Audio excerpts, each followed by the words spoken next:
Hello guys, finally आज चाहिँ हाम्रो ह्याप्पी न्यू इयर सबैजनालाई वेलकम छ हाम्रो मिनी ब्लगमा। अनि हामी चाहिँ आज फ्यामिली घुम्नु गइरहेको छौँ क्या। तपाईँले देख्न सक्नुहुन्छ यतापट्टि यता चाहिँ हाम्रो फ्यामिली हुनुहुन्छ अनि सबैजना यति खुसी हुनुहुन्छ।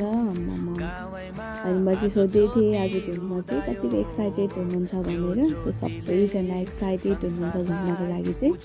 हाम्रो दिपाली त झन् धेरै एक्साइटेड। अनि म चाहिँ मेरो आउटफिटलाई चेक गरिरहेको थिएँ कस्तो देखिएँ भनेर। अनि हामी चाहिँ गाडीमा चढ्यौँ फाइनली। अनि सबैजना गाडीमा पनि यति ह्याप्पी हुनुहुन्थ्यो है। हाम्रो मण्डली परिवार हामी यसरी घुम्दा हामी धेरै खुसी नै हुन्छौँ सधैँ पनि। अनि सबैजना यहाँ हेर्दै हुनुहुन्छ, एकदमै खुसी हुनुहुन्छ, रमाइलो भइरहेको छ भन्नुहुँदै थियो। अनि हामी चाहिँ यसरी नै रमाइलो गर्दै हामी अघि बढिरह्यौँ यात्रामा। अनि त्यहाँको बाटोहरू तपाईँले देख्न सक्नुहुन्छ, यति राम्रो, यस्तो राम्रो बाटोहरू रहेछ त्यहाँनिर है। अनि यो चाहिँ मेरो चाहिँ सेकेन्ड टाइम थियो अनि हाम्रो मण्डली परिवारको चाहिँ फर्स्ट टाइम हो। तर एकदमै धेरै एक्साइटेड हुनुहुन्थ्यो है सबैजना, कति खुसी हुनुहुन्थ्यो। अनि हामी चाहिँ धेरैजना यसरी गएको थियौँ। अनि त्यहाँको बाटोहरू, त्यहाँको दृश्यहरू चाहिँ एकदमै राम्रो, एकदमै आनन्द है, एकदमै मनमोहक दृश्यहरू थियो। अनि हामी चाहिँ गाडीमा गीत गाउँदै एकदमै खुसी लिँदै हामी चाहिँ गइरहेको थियौँ। अनि सबैजना धेरै नै एक्साइटेड हुनुहुन्थ्यो। अनि नानीहरू झन् धेरै एक्साइटेड है, गीत गाउँदै नाच्दै हामी चाहिँ रमाइलो गर्दै यात्रामै थियौँ हामी चाहिँ। अनि यसरी हामी गइराखेको थियौँ। अनि सबैजना चाहिँ कतिजना बाइकमा हुनुहुन्थ्यो अनि कतिजना अटोमा पनि हुनुहुन्थ्यो। हामी चाहिँ गाडीमा थियौँ। हामीले गाडीमा चाहिँ धेरै नै रमाइलो गऱ्यौँ किनभने हामी त्यहाँ सबैजना रमाइलो गर्ने व्यक्तिहरू थियौँ नि त। अनि एकदमै रमाइलो भयो हाम्रो यात्राहरू चाहिँ। हामी यसरी नै घुमेर आयौँ राम्रोसँग। अनि जाँदैछु।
फाइनली हामी चाहिँ रमितो पुगिसकेको थियौँ। अनि यहाँदेखि चाहिँ हामी गाडीबाट झर्दै थियौँ। अनि म चाहिँ सबैजनालाई यहाँनिर सोध्दै थिएँ क्या कस्तो लाग्यो तपाईँहरूलाई भन्दै थिएँ। अनि उहाँहरूले प्रतिक्रिया दिँदै हुनुहुन्थ्यो, एकदमै राम्रो, एकदमै आनन्द हुने ठाउँ रहेछ भन्नुहुँदै थियो। अनि यति धेरै त्यो दिन चाहिँ मान्छेहरूको पुरा भिड थियो क्या अनि कतै पनि हो ह्याप्पी न्यु इयर पनि थियो सो त्यही भएर पनि होला अनि हामी पनि एक्साइटेड हुँदै गयौँ अनि नानी झन् एकदमै धेरै खुसी है हामी सबैजना खुसी नै थियौँ अनि रमाइलो भयो अनि त्यस पछाडि चाहिँ हामी घुम्यौँ अनि घुमिसकेर हामी घरतर्फ फर्क्यौँ अनि हाम्रो युथहरू चाहिँ गाडीमा हुनुहुन्थ्यो अनि एकदमै धेरै रमाइलो गर्दै हाँस्दै गाउँदै रमाइलो गर्दै उहाँहरू चाहिँ आउनुहुँदै थियो अनि हामी पनि त्यहाँको बाटोहरू हेर्दै त्यहाँको दृश्यहरू हेर्दै अनि हामी रमाइलो गर्दै